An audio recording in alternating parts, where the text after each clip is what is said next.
What's up everyone? John Rettinger from Techno Buffalo here with some Nintendo news for ya. The folks at Nintendo just wrapped their 3DS keynote, so I want to give you a recap. It's wrapped and now giving a recap, lots of caps, about everything that just happened and when you can expect to get a 3DS in your hot little 3D loving hand. Stick around.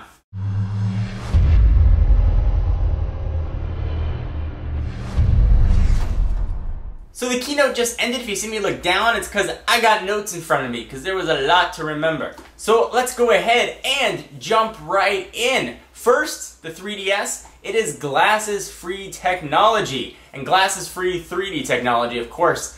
It's very similar to what we saw actually LG exhibit at CES. It's similar technology to what you used to see on the old baseball cards when you move it and you saw the guy swing his bat. You have to be sitting right in the right area and have it positioned just proper. But if you do, it does look 3D and you don't need those silly looking glasses. Same form factor, pretty much as a DS Lite. It's a little bit more metallic so you can tell a difference, but if you've ever held a DS Lite, it's going to feel very, very, very similar. So you can play 3D games, obviously, awesome. The stylus that you're going to use to do that, it's actually still using a resistive touchscreen on the bottom, but the plastic stylus is now metal, so little improvements, I guess.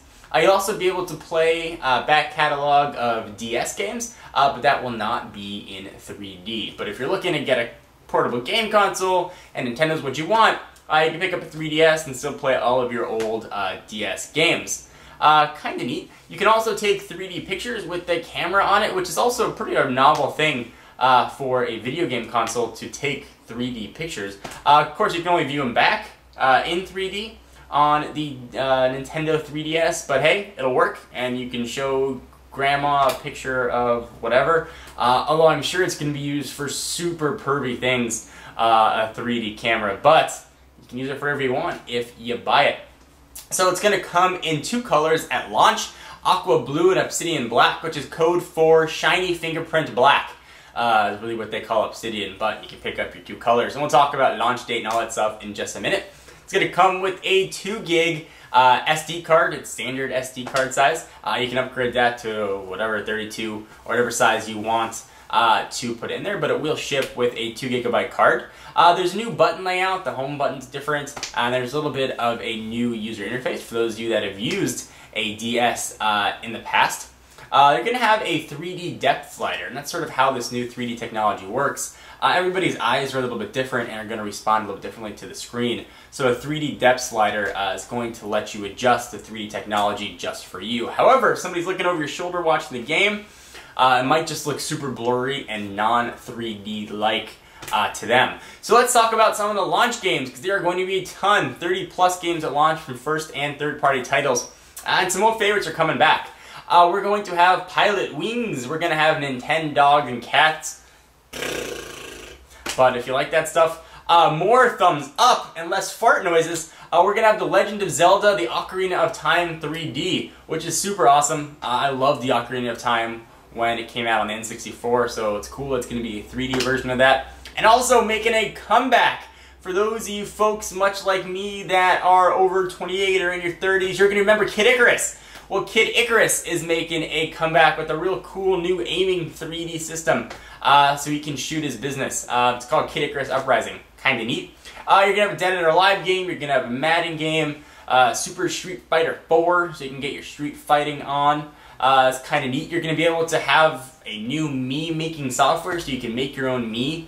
M-I-I, not me like this guy. Similar to what you have on the Nintendo Wii, Mii Maker, and the Wii. I'm telling you, these Nintendo keynotes really are a tongue twister. But that's going to be there as well. There's also going to be a new and improved web browser, so if you want to get your web browsing on a tiny little screen, you can do that too. Virtual Console is alive and well. You can download Game Boy or Game Boy Advance titles, so if you want to get your old school Super Mario Brothers on, and non-3D of course, you could go ahead and do that. So what about the biggest question? How much and when? Well, the how much is $249.99, and they initially announced it. They said it was going to be between $300 and $400, and it came in a little bit lower. $249.99, so just about $250 Samolis, clams, ducats. Now ducats are tickets. I don't know what else you can say for money, but it's going to cost $250. And it's going to be available in the US on March 27th. However, if you are lucky enough to be in Japan, you'll be able to pick one up a full month earlier on February 27th. So the question is, how do you feel about 3D gaming? I can see 3D gaming on a large screen, you know, a PlayStation 3 or Xbox, but in such a small scale, it's going to be kind of interesting how it's going to affect your eyes in the long term, whether you can be able to play for a while before your eyes feel like they're going to literally fall out of your head and roll on the floor, if you're going to get headaches. There's been all kinds of weird rumors. Or whether or not it's going to be super awesome sauce and going to, see, thumbs up for emphasis, is really going to redefine gaming. It's sort of staggering two worlds. On one hand, it's using an old school resistive touchscreen with the stylus, especially in the days of Android and WebOS and iOS and everything's capacitive touchscreen, meaning non-stylus. It's going to be a little bit interesting to sort of take a step backwards. But on the other hand, super high tech with this new 3D technology. So kind of neat. Nintendo made a point to say that you've never seen 3D technology like this, no matter what trade show, which was clearly a knock at Sony, who had 3D technology everywhere all over their CES booth, which we covered on Techno Buffalo. They had a giant, almost like football field size 3D screen. It was super cool. So the big question, I'm digressing, are you excited about the 3DS? Will you pick up a 3DS? Do you care about the 3DS? How many times can I say 3DS? I want to hear from you. Sound off in the comments down below. That looks bad. I'm Rettinger from Techno Buffalo, and I will see you guys in the next video. Bye.